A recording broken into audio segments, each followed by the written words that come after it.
Hello, friends. My name's Tami Simon, and I'm the founder of Sounds True, and I want to welcome you to the Sounds True podcast, Insights at the Edge. I also want to take a moment to introduce you to Sounds True's new membership community and digital platform. It's called Sounds True One.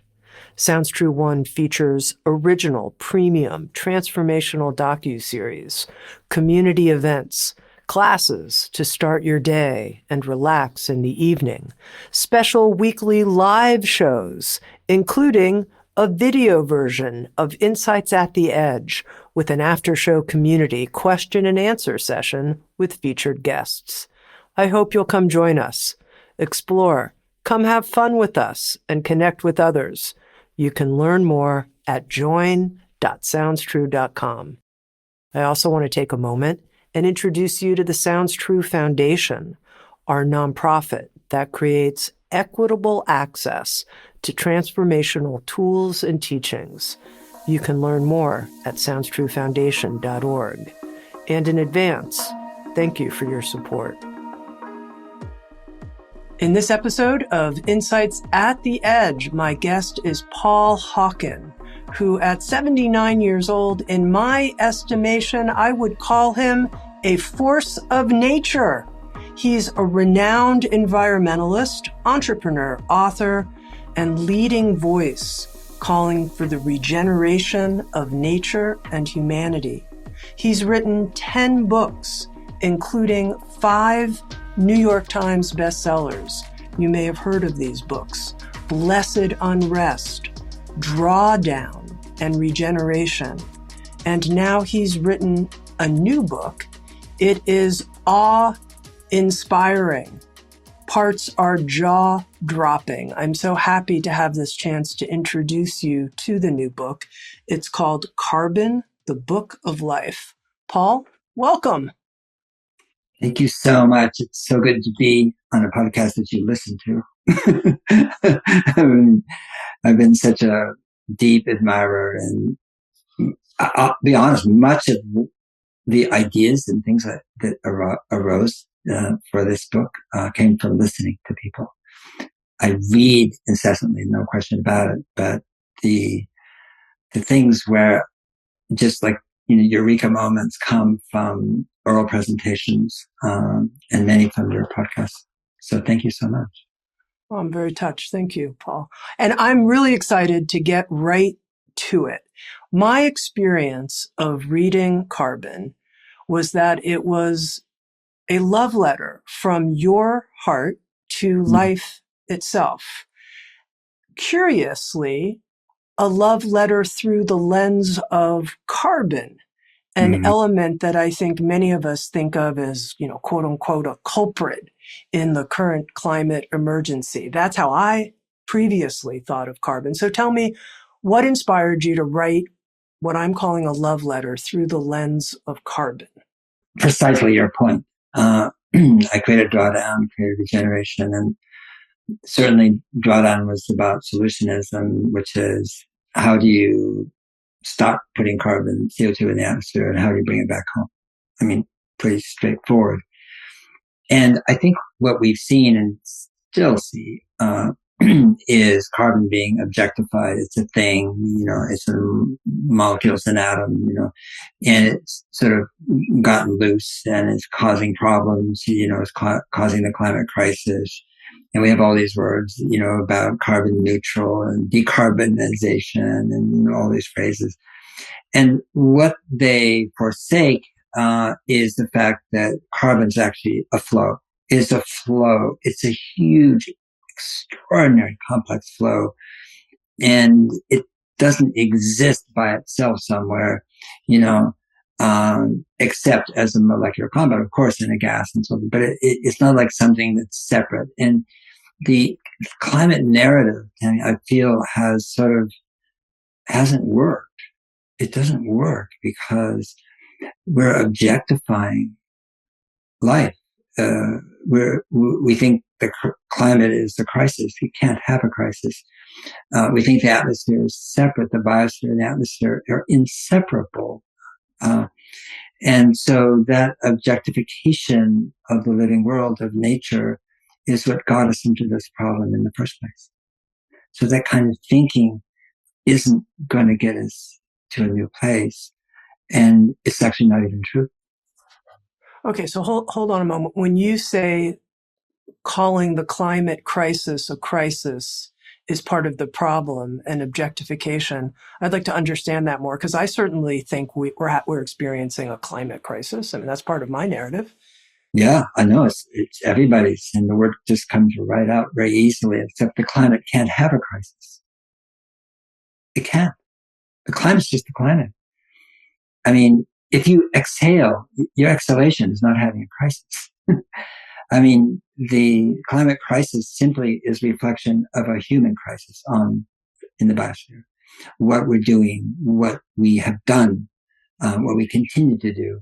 And the climate is simply a teacher, and it's just reflecting back to us our activity down here. So the crisis is the interaction between human beings and the interaction between human beings and all other species on Earth. That's the crisis. There is a crisis. I don't argue that one. Yeah. In Carbon, you're proposing that we explore a new worldview and a new narrative. And I want to talk about both of these things. And honestly, Paul, the part that is the most challenging for me is the new narrative.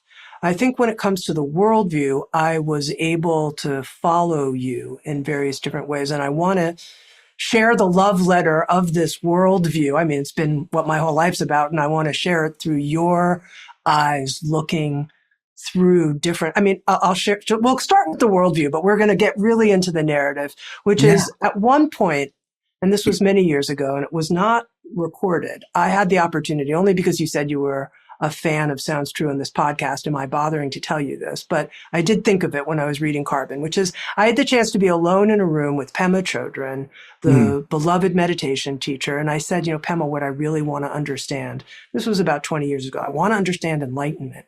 That's what I really, let me see it through your eyes. We were alone in a room, and I thought I have to ask her. And she looked around and she said, Tami, you know that bug over there on the wall? How is that bug experiencing and perceiving right now? Tune into that, pay attention to that, and that will give you a clue. And that's part of what I thought about in reading Carbon. So share with me this worldview that you're presenting through so many different perspectives, plants, animals, mycelium. Yeah. I don't know if it's a new narrative. You may be right. What it is calling out the existing narrative, because it is an objectifying, separating, disconnecting narrative based or informed by fear and threat and blame. And I'm not arguing against the concerns and the horrific things that companies are doing, the corporations are doing, the politicians are doing, etc. So I see that I think very clearly. So I'm not denying that part, but I think the narrative that is going on is that people see that as something distinct, that the global heating is what we're talking about here, and the effects of that are something that is different from their everyday life, and that hopefully somebody's taking care of it because they're busy, they don't have the money, they don't have the knowledge. And so what I'm trying to do is say, actually, you do have the knowledge and you do have the money, because it doesn't cost much to actually be on the land, be on Earth, and be here with people and that little bug in the room with Pema's children, and then actually interact with the living world in such a way that we create more life instead of less. Because that's what we're talking about. The only way forward is regeneration. Now, you can use any word you like, restoration, renewal. I mean, I'm not attached to that word at all, but all life regenerates.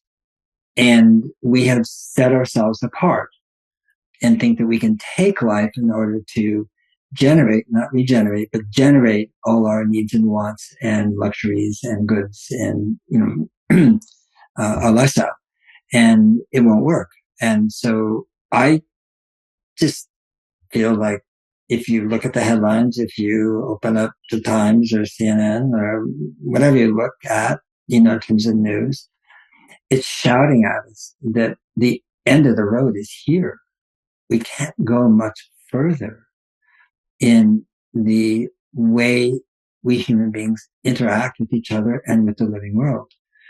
And so when I talk about carbon as a flow, there's 1.2 trillion carbon atoms in every cell of your body.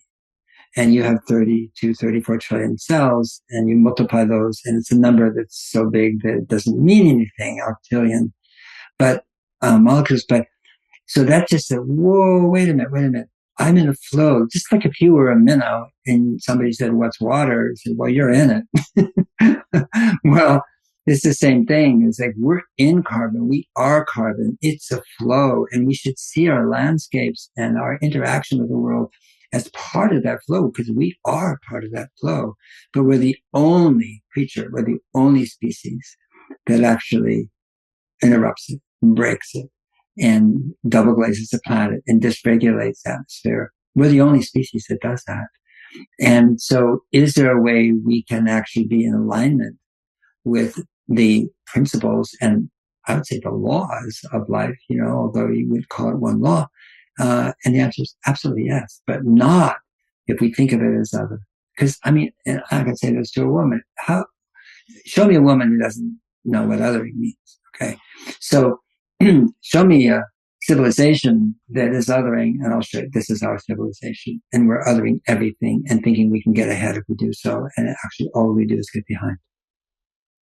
Part of what you do in this book of life is you take us into the experience of other species and plants and minerals that know flow. They know flow. That's their experience. And I wonder if you can share some examples of that to give people a feeling of that. I'm not sure what part of the book you're referring to, but I would say our cell was a good starting point, really, because we have 1.2 trillion, carbon atoms. But what's going on in the cell? Those things aren't just sitting there. It's a chemistry class. It's extraordinary chemistry going on in every single cell. With the total 10 trillion atoms in a cell you can't even see. And that chemistry is actually technically not alive. It's not alive. It's chemistry, but it's not life. The cell is life. Okay. So he said, well, that's the really good question. How can what is a chemical process be alive once it's encapsulated in a living cell? Okay. That mystery, that miracle, that has never really been explained. Not to say people have tried to and have ideas about it, but they're all different. And so that threshold is the sort of the key, a gateway to understanding what we see outside and looking outside and a forest here, looking at trees. This morning I looked at hummingbirds at the buddleia that I planted for the butterflies, not for the hummingbirds, and they're all over it in the morning. It's cold. It was raining and the rain stopped and there they were again. But all those activities in our interaction with each other and with our landscapes is about the flow of carbon. We just have to realize that we haven't been taught incorrectly. We just haven't been taught correctly, if you know what I mean. And there's a difference. I'm not blaming science and I'm blaming even the narratives that surround us. I'm just saying there's so much more there. And the more is to, in a sense, see whether it's outwardly, say at dragonflies or, whatever, the living world that you appreciate, that you enjoy, that you like the hummingbirds at the buddleia this morning. But once you see the wonder, the complexity, the extraordinary qualities that actually create life, the language, the sounds, the communication, there's 3.4 trillion creatures on the land and in the ocean, and they're communicating every single day, literally communicating. You can say talking if you want, I mean, most people don't like that because, well, no, we talk, they don't. Well, they are communicating and they can understand each other. Every cell has like 100 sensors. Those sensors communicate with other sensors. Cells talk to each other. And this is where we are. This is where we live. This is, it's like, I give one more example, which is a rye seed. Most grass is rye, but it doesn't matter. But just one, has like all these little blades of grass you see above the ground. Beneath one rye seed is 14 million roots. 14 million roots. It's unimaginable. Each root is connected to the hyphae. Hyphae are connected to mycelium. The mycelium and the plant are having a transaction. The plant is metabolizing carbohydrates, glucose, sending it down, some of it to its roots. Those roots are interacting with mycelia, and the mycelia are asking the plant, what do you need? And the plant says, I need some nitrogen or phosphorus. And the mycelium say, okay, we'll swap it for some sugar. I mean, this is a transaction. How are they communicating? We don't know. How do they know? A plant can say, actually, I need selenium, and the mycelia will figure out where to find it and bring it back. So the mycelium are talking to itself. This is a thin thread of fungi that's like 2 cells or 3 cells thick. And this is one seed of grass, one seed. And so that's, sometimes I'll say we don't know where we live because most of life is actually under the ground. It's not above the ground. We see what's above the ground, but most of it's beneath the ground. And we have no idea really what's going on there. But we have one idea, which is all 7,000 cultures in the world have called the earth Mother. No one ever said Father Earth because every culture knew that is where life comes from and came from. I want to see if I can connect a couple of ideas here in our conversation, because this worldview of the book of life that I think people can start to feel into as you're talking here about the type of receiving and giving of communication and flow. People can feel into that. And then we have the narrative about what's going on right now on planet Earth. And the core of my narrative, Paul, in really simple, everyday language is humans sure are screwing this up. Mm-hmm. And my question to you is, what do you think of that? How could you help my narrative get better and more intelligent and more nuanced? It's the question I ask myself every day, and I see the same narrative of the same things you do, I'm sure, and the viewers see. I don't question that. I don't have some, special powers or some special abilities or capabilities. I do not. I have curiosity, and I wonder a lot about what's going on with Homo sapiens and why they have become so self-destructive and taking other species with them. But I do think, that we tend to look, because we've been taught to authority, to people who are above us, and maybe, whether it's our teachers when we go to school, or the principal, or the dean of men. I saw the dean of men several times, not for good reasons. And in fact, he kicked me out of school once. And that we look to the government, we look to politicians, we look to corporations, we look to, so-called leaders. And we also look to the conference of the parties. That is to say, the COP coming up is 30 in Brazil. COP 29 was in Baku, Azerbaijan. Conference of the Parties for Biodiversity was in Cali in Colombia. And we look to these gatherings of really extraordinary people and scientists and politicians and business people to get together and talk about it and figure out what we should be doing and so forth. And the fact is that it will never work because nature is not top down. And the idea that top down solutions are going to restore and regenerate the earth is ridiculous. Now, I love the fact that they're getting together because it creates understanding and communication and linkage, and that's good. But the idea, and I think most of us look to like somebody, some agency, some government, some body, that's going to change how we're acting.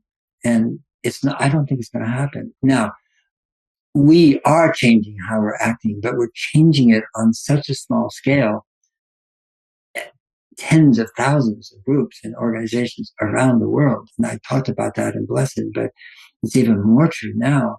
And so we tend not to see that as effective because of the overwhelming inertia of the existing capitalist system, which is gathering wealth. It's gathering wealth by taking wealth away from the living world, from nature, from biodiversity, from people, from cultures, and aggregating it into, Tesla, into SpaceX, into Amazon, into et cetera, et cetera. And I just feel that it's kind of like what we're missing is what we know. And we know that all change starts with one person. All change really starts with community. It's only one person that can do that, become 2, 4, 8, 6, whether it's on farming or forest or whether it's with taking care of our children. There's so many different ways that regeneration occurs and is occurring. And we don't see it because it doesn't light up the amygdala. It doesn't create click-throughs. It's too small. The media ignores it. And that is accelerating right now, Tami, more than ever before because of the crazy things that are happening, both spoken and activity, but also in terms of the fact that the climate now seems to be moving out of its zone of predictive zone in terms of heating. Scientists cannot explain what happened in the last 16 months in terms of heating. They had it right tracked and knew what was going on, the dynamics and so forth. They can't explain the last 16 months. And so therefore it may be into a new, I don't know what to call it, but I mean, dynamic for sure, and we are on spaceship Earth and we're going, wow, who lit the fire inside the spaceship? No fires. We have no fire extinguishers except on Earth, except how we act, how we grow our food, how we live together, how we build our homes, how we take care of really basic human needs, And if we do that in a way that actually increases the amount of life in the living world, then we benefit, we thrive. But we're doing the opposite right now. I wake up with despair. So, because I subject myself to the data, the science, the news every day. And I also read and listen to extraordinary people, some people on your podcast, some people just because they're amazing. Monica Galliano, Karen Bacher, when she was alive, she just died a couple of years ago, amazing woman. Robin Wall Kimmerer. I'm not trying to butter up one gender, but the fact is that most of the people I turn to, Melanie Challenger, I can name them, are people, women who see the world in a way that is much more, it's coherent, it's kind, it's brilliant, it's connected. And instead of what I see again and again from science, which is, new information, new facts, okay, fascinating, but it isn't connected. It doesn't see it like the madre. It doesn't see it as a mother. It sees it as something who is naming and studying and analyzing. And both are needed. I'm not criticizing one in favor of the other. I'm just saying I tend to go to that which is synthesizing and it has big arms, if you will. Yeah. You write in Carbon, the Book of Life, that our grief is a measure of our love. And you could say our grief, and I would add our despair too. I would put that in with grief. What do you do, Paul? Because here you are. I mean, you, as I said, 79-year-old force of nature. You're creating so much, networking with so many people, talking on so many different channels, writing here your 10th book. What do you do with your despair? How do you work with it, greet it? I don't think there's any answer to that, because I think despair is there for a good reason. In other words, you want to welcome it as opposed to try to avoid it. Avoidance is, what everyone's trying to avoid it in some way, who feels it, and I would say Pema Chodron would tell you to go with it and not avoid it and so forth. Therein lies answers and lies in awareness. And where we're going doesn't mean it's going to feel really good every day. What feels good is being in touch with people who work together, who understand, have that comprehensive sort of respect and reverence for each other and for where they live and for the smallest thing. And so when we're there, our despair can be held by a larger number of people, and we then can not, you don't surmount it, you welcome it, but you welcome it because it actually changes who you are in a way that, you we're only here, you say, I'm 79. Look, I think about it every day. I'm one of those people who's going to leave soon, probably. My wife doesn't like that when I say that, but, the fact is we come and we go. And I think at a certain point, whether it's the youth right now who have arrived, the new arrivals, and, who very plaintively and seriously say, what were you thinking? Well, I'm arriving at this mess and this disrespect and the conflict and the weaponization and the wars and the killing of children and bombing of what is going on? And that's a very, very good question. What is going on? And for us who are leaving soon, I think it's incumbent upon us to embody the qualities that are timeless, actually, and compassion, cooperation, respect, are timeless qualities. It's what has brought us together and allowed us to do amazing, wonderful things in this world. And I would say we, because I don't have the qualification to say we, the first person plural, but all the cultures, particularly what we call indigenous cultures, but cultures that have been around for 10, 20, 40, 50, they now think the Aboriginal culture in Australia is 120,000 years old. So whether it's 50 or 60, or the point being is that people have learned how to live here in a way that is reciprocal, that has reciprocity, that gives and takes and gives and takes. And the very fact that the cultures in the 550 different indigenous cultures that were here before the colonists and settlers arrived never sold food. You didn't sell food. You created it and you shared it, and we sell it, and what we sell is junk. Paul, there were several mind expanding new perspectives, totally new perspectives, things I'd never thought about before in reading Carbon, the Book of Life. And one of them had to do with connecting the loss of indigenous languages and species loss. Those are two things that I feel grief and despair about, but I never understood the connection until reading your work. And I wonder if you can share that with people. Sure. The languages that pre-existed, the Northern European languages, and English is, a polyglot language. It's got, German, it's got French, it has Scots, it's got Swedish, it has, I can't forget. There's like all sorts of languages in our language, such as a glottal bit language. The indigenous languages arose in place, and we don't know when and how far back and so forth.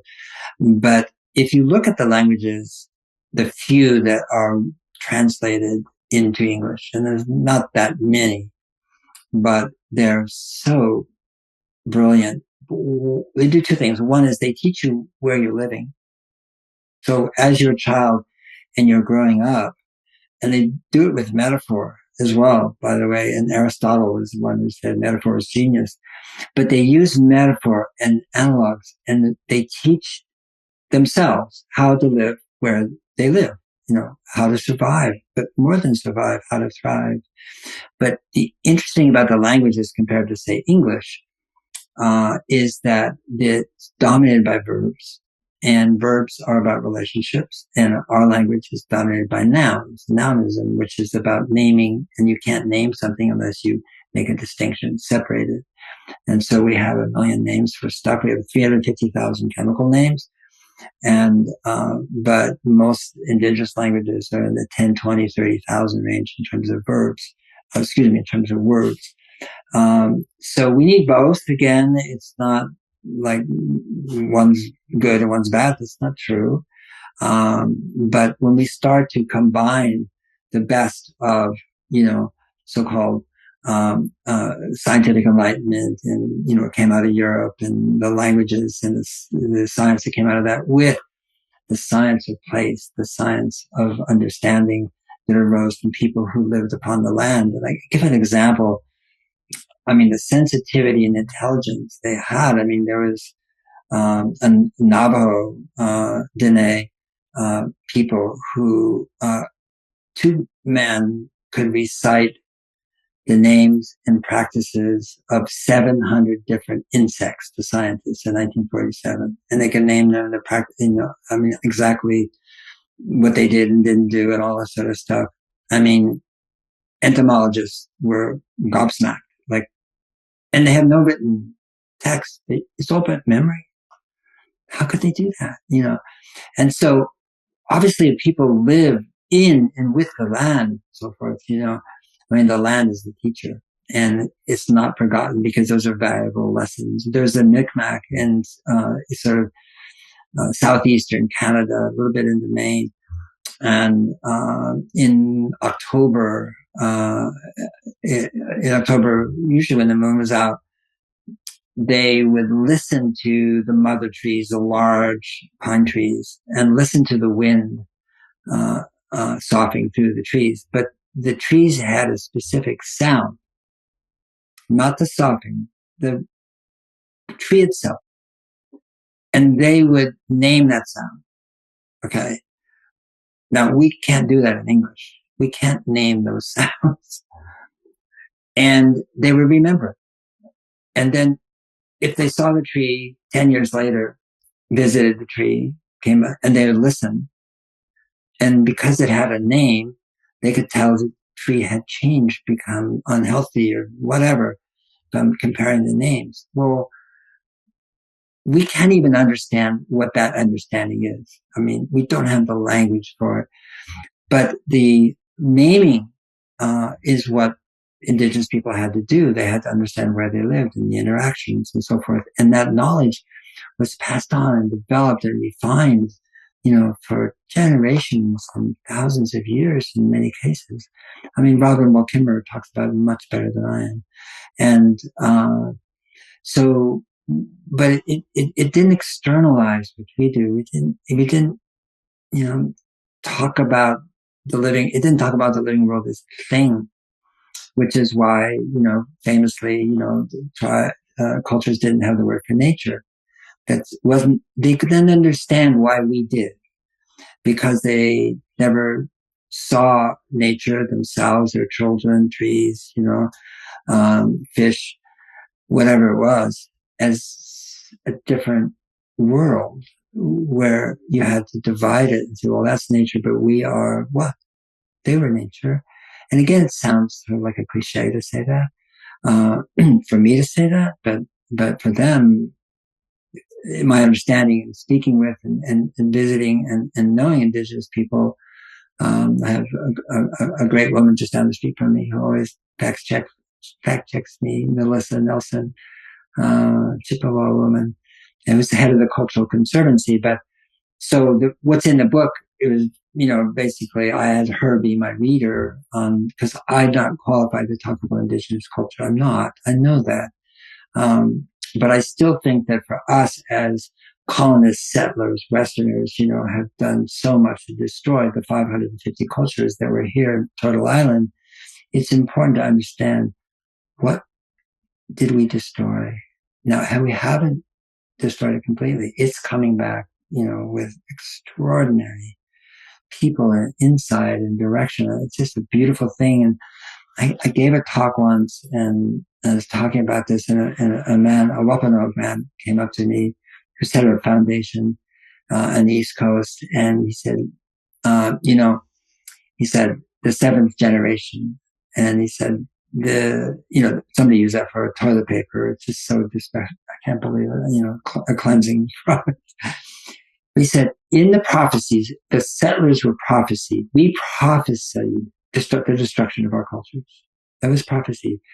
We also prophesied that would take 7 generations. And in the 7th generation, we would arise again. And he said, you think generations are 20 years. For us, they're 70 plus years. That's a generation. So we are at the cusp of the 7th generation emergence. And so it goes back to the thing about despair. We have brothers and sisters who are our teachers are here. It's not like we have to go to school, go to ASU, go to Yale, figure out what to do and what's going on. Our teachers are here. And so we just have to turn to them. And like you with Emma children, just ask questions. Yeah.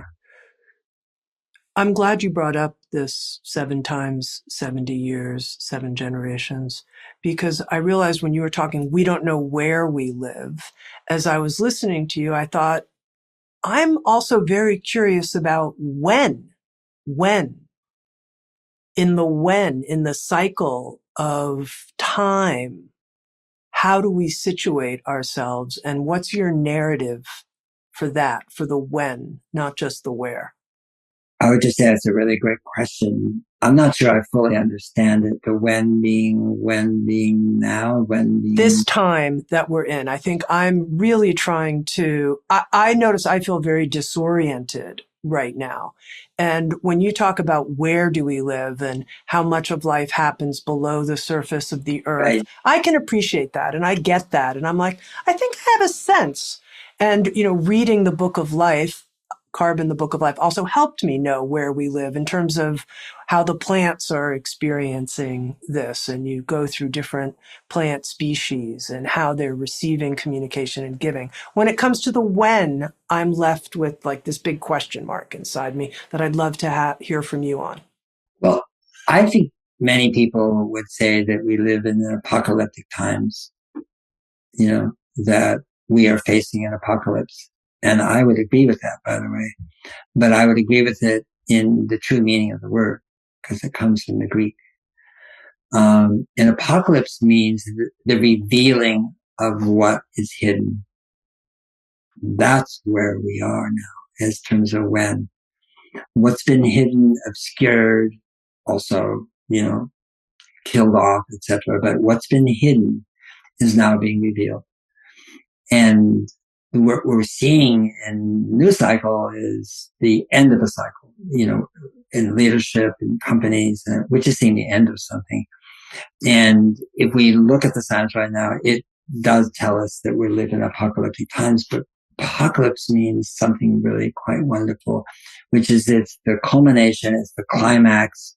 And I do not say that without realizing there will be a great deal of suffering.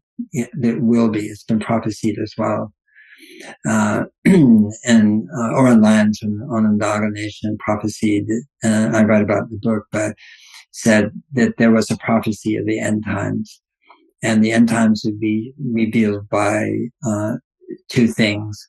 One is the wind. The winds would howl and shred the sky, a sort of poetic thing. And the children. And the children would be abandoned, not cared for, exploited, and ignored, forgotten. And we're there. That's where we are right now in those prophecies. And that's the apocalypse. And I'm not trying to sugarcoat the world in any way. I see what's coming, and I think about my children. I think about my friends. I think about my wife who's younger than I, and presumably will still be here when I pass. And I'm just like any other human being, I mean, that's just natural.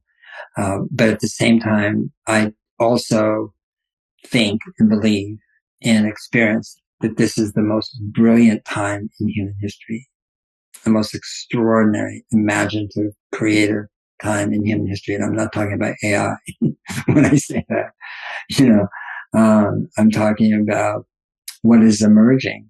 And, when you have a oppressive, dominating, really, how can you say it nicely, but culture that is extirpating people in the world, for 500 years, it's hard to see, that actually there's an emerging culture now, and that you see, Tami, you see it, it, you pivot on it, you bring it together, you put it back out into the world, and so it's not shrinking, it's growing.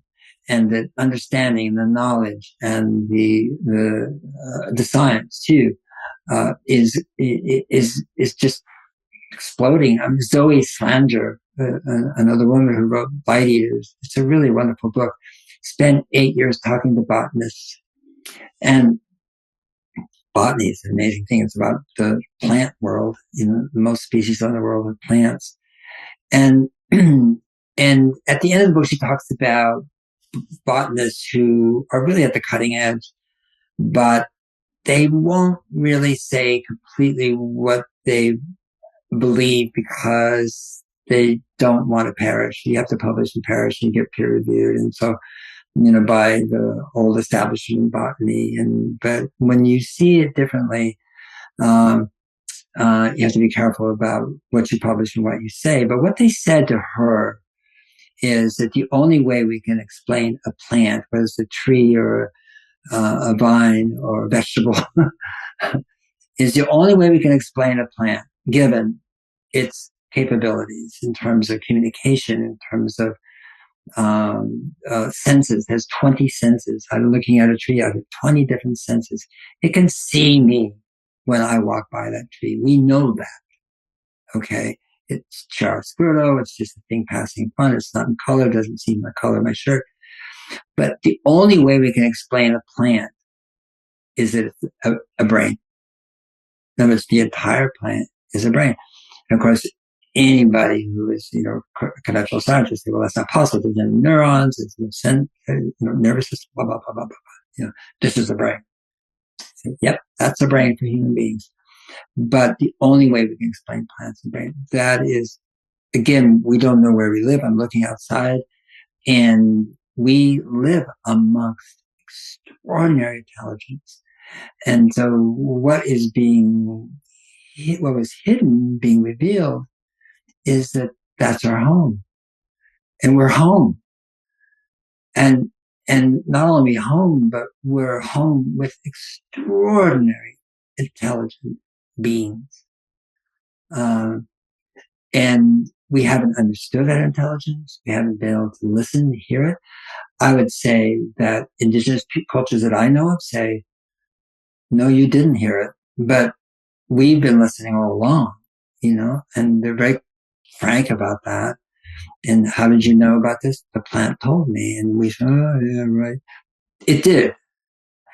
And so there is this humility coming, I think, from our way of seeing the world, and an emergence of a way of seeing and being in the world that is actually, that keeps me going, and keeps me appreciating the people who understand it better than I, and keeps me wanting to write. If you think this is a love letter, this book, wait till you see the one that's coming. That's all right. This is a Valentine card. You give extraordinary examples in Carbon, the Book of Life. You talk about dragonflies, for whatever reason, this really got my attention, that have 24,000 corneas. It's paper eyes is what the chapter is called. And they can see 360 degrees with 24,000 corneas. Yep. Up and down and sideways and behind. I guess they developed that to survive over 350 million years. and that I was sitting by my pond. I have a small pond, not too big, and these dragonflies would come out, and then they were just like, zzz, and just looking at me, and I was looking at them, and they were, still, but their wings, of course, were going. And that's what made me curious, like, whoa. And then I discovered, that the larva actually, comes from the pond, that yeah, they're there for 3-4 years, and then they come out for 30, 40, 50 days to mate. And, that's where you see them sort of coupling in the air, they're mating, and then they go back into the water. And, but they're extraordinary. And we can't imagine that many corneas seeing that much at the same time, and then processing that information as well, not just having this cornea. And we have two, and we do pretty well. But why did it develop those? Because, dragonflies used to be, 14, 15, 16 inches, many, many, many, many millennia ago. And they got smaller, and we are to where they are today. But,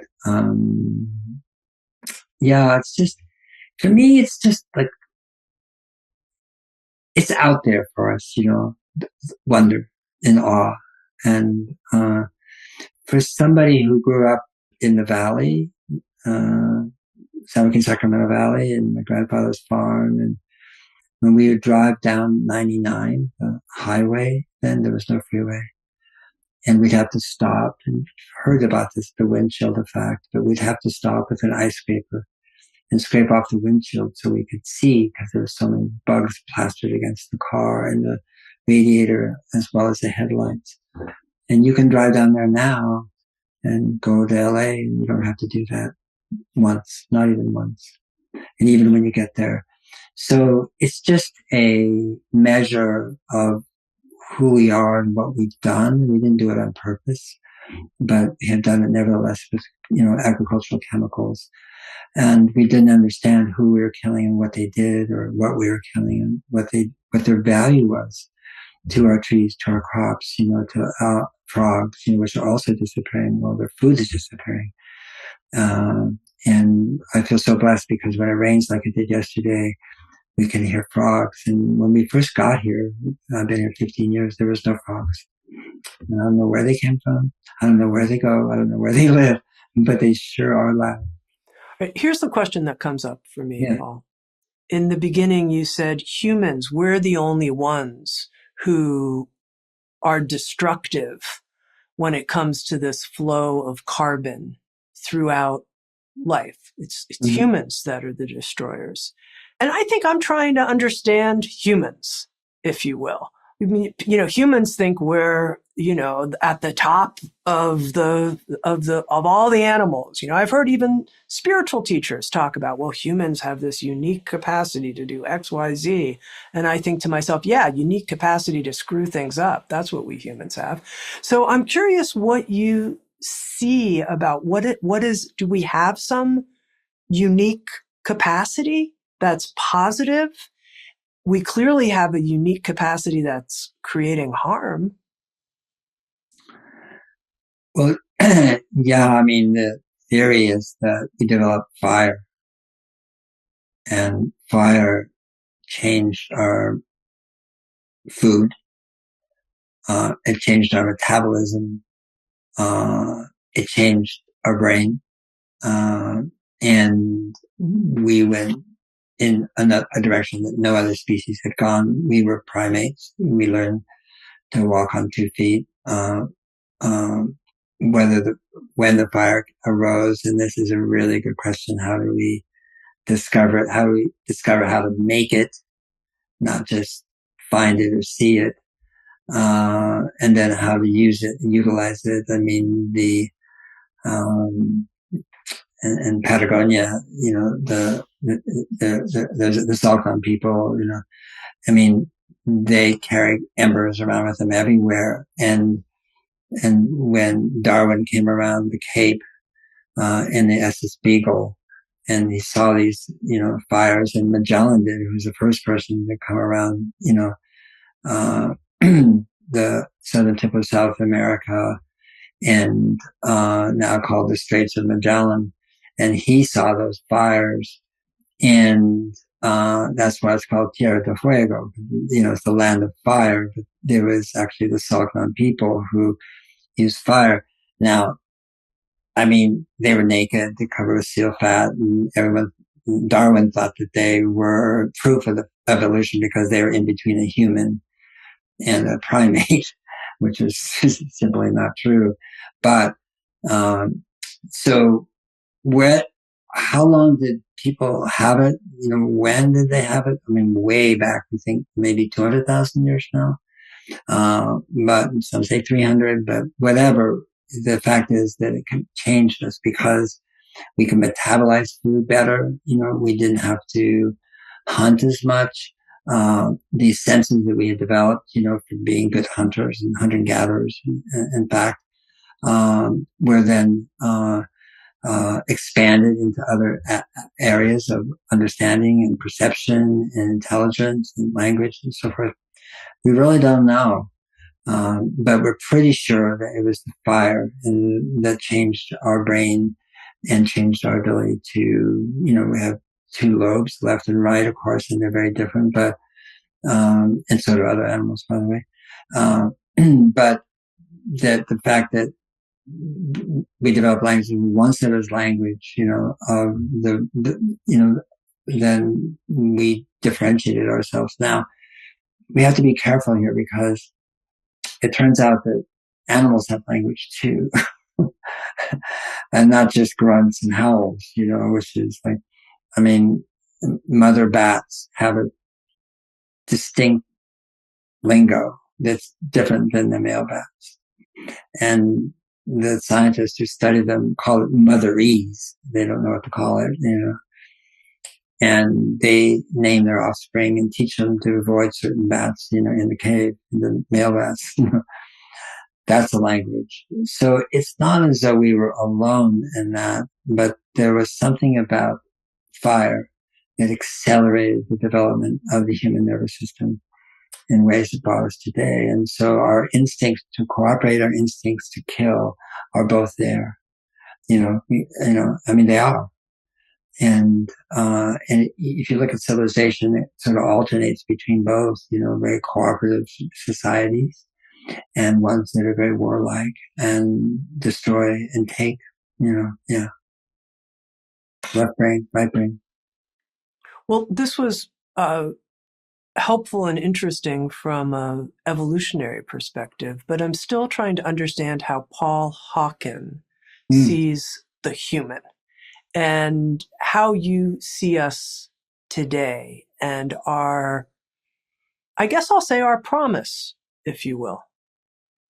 Well, I think I'm just like everybody else, which is trying to figure out what it means to be human every day, as opposed to having some conclusion or some definitive statement or understanding. I really don't. I don't think any one person knows that, could answer that. And each one of us is different too. I mean, human comes from Homo sapiens, we're a species, and arguably, although there's maybe that's not true, but we were the species. There's many, Homo neanderthalis, Homo this, Homo that, Homo sapiens cooperated, which is why it is believed that we became the dominant species, but within that cooperation, we also killed and went to war, attacked.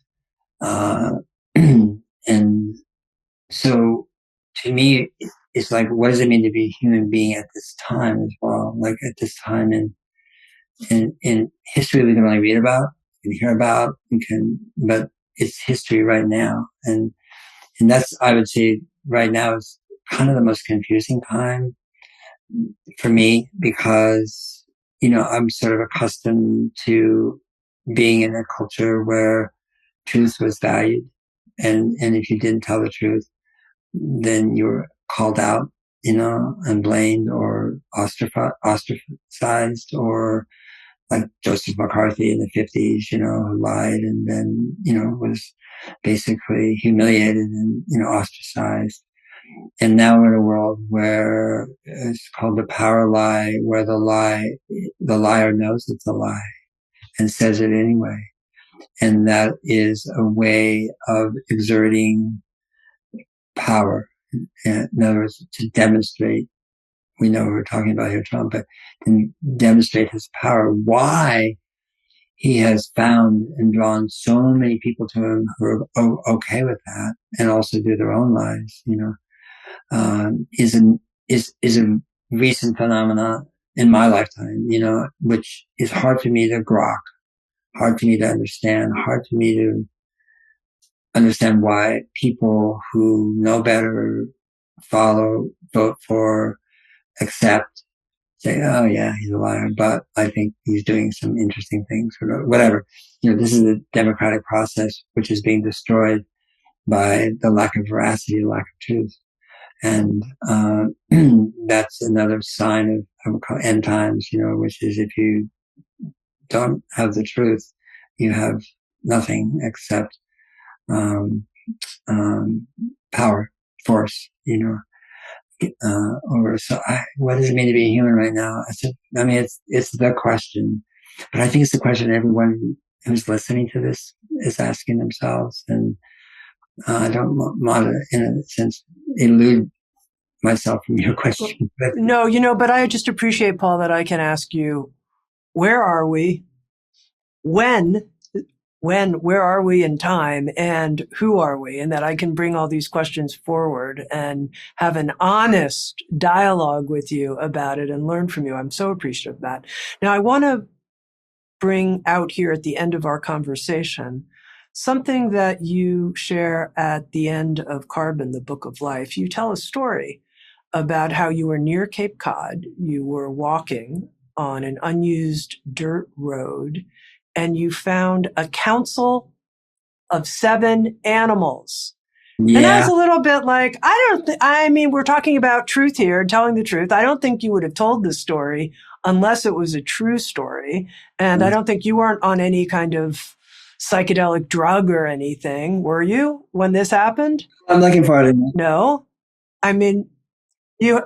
There's a snake, a hognose snake, a box turtle, a possum, a rabbit. This is what you wrote. A white-footed mouse, a meadow vole, an animal I'd never heard of before, and 2 bobwhite quail. Right. All of them were in some type of circle, as if they were having some kind of council meeting. Yeah. Yeah. And I was like, did this really happen, Paul? Come on. Yeah, it did. The very fact that I can remember it, all these decades, really. I used to be a runner, and I used to run a lot. And so this was, I think it was once a road. It was very dusty, and I don't think it was used much, but it was a track, that is to say, there was no weeds or anything, rocks in it. It was a great place to run. And I was running, and I stopped because I'm getting nearer to the house. And then I came around the corner and I saw exactly what was described there. And it startled me, that's for sure. And I startled them, of course. And the ones who were like the quail could just disappear like that. And the turtle, the slowest one, sort of, waddled away into the brush. And it took me a long time to assimilate what I had seen. Like, it didn't make sense. Why would these animals be together? Why would they be together in a circle, facing each other? And I have no explanation for it. And the reason I told the story wasn't because it was a mystical experience. And, I told the story because I can tell other stories, and I think many other people can, who spend a lot of time outside in nature, whether it's in the mountains or where it is, that you will have experiences that you can't explain. That's what I'm saying.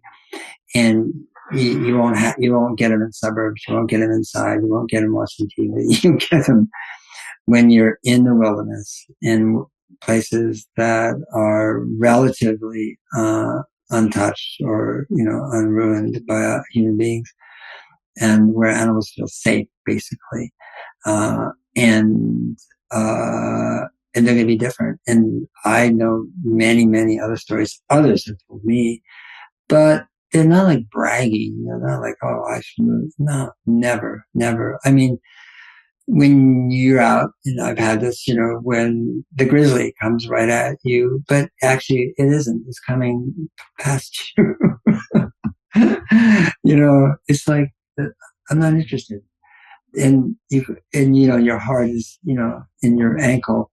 Uh, and, oh, what was she thinking? And I have no idea. And I remember once when I was in Vasitos, and there is a river there, and it was the springtime, and I was a caretaker at this refuge, Buddhist refuge. Nobody was there, and there's a river that goes through it, and I was walking along the river, and all of a sudden there was a bear coming in, Cinnamon, and the bear. And it was as surprised as I was. We both realized the other was coming at the same time. Now, that bear had been in hibernation, and it had like sort of termite wings on its snout. It must have been going into rotten logs and looking for insects, to feed on. Hungry bear, wasn't fat.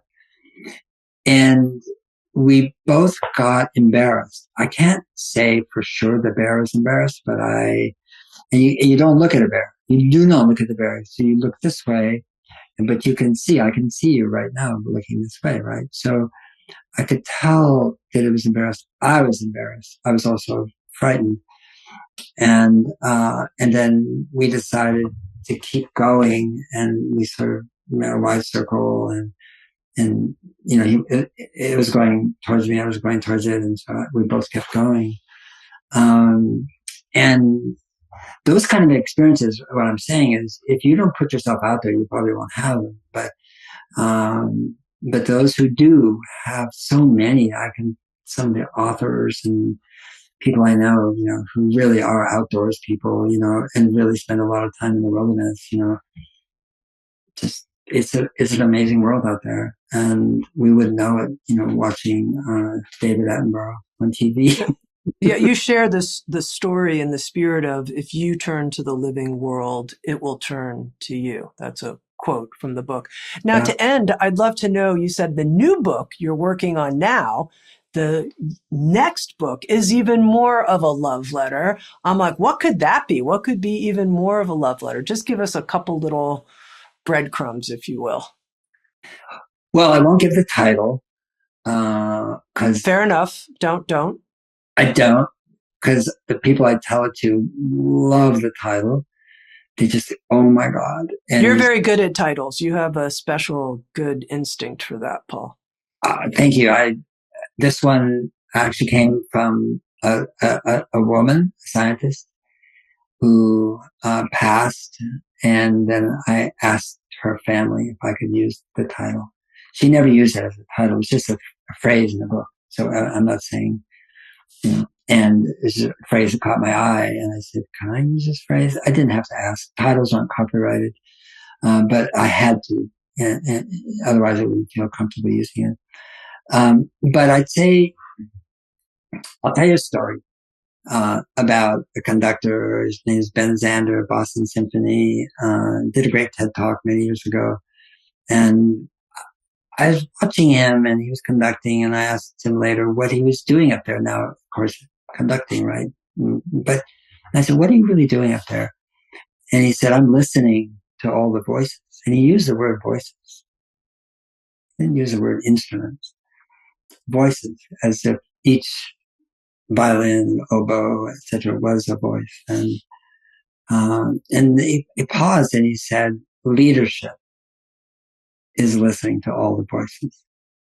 And I thought, that's such a beautiful, beautiful phrase, because I lived in Japan and I remember seeing the kimono of the emperor, and it's a black kimono, very beautiful.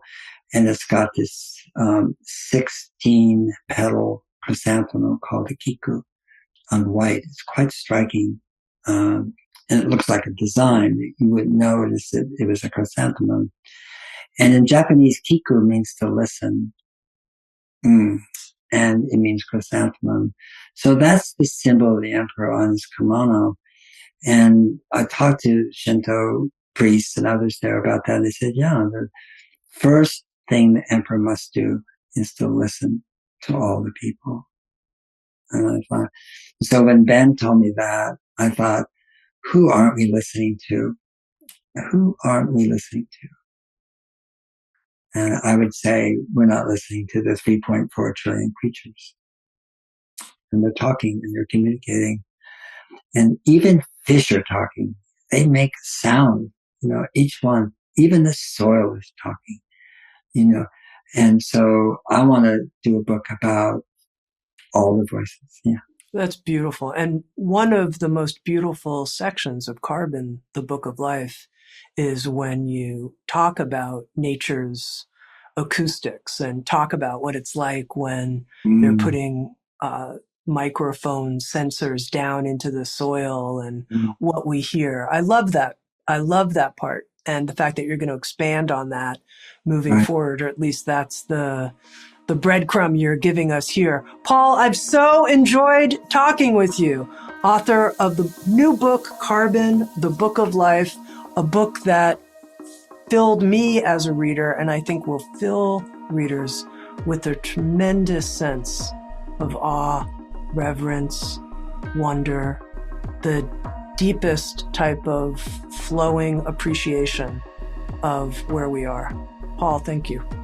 Thank you, Tami. Thank you so much, really, for what you do. And if you'd like to watch Insights at the Edge on video and participate in the after-show Q&A session with our guests, come join us on Sounds True 1, a new membership community featuring award-winning original shows, live classes, community learning, guided meditations, and more, with the leading wisdom teachers of our time. Use promo code PODCAST to get your first month free. You can learn more at join.soundstrue.com. Sounds True, waking up the world.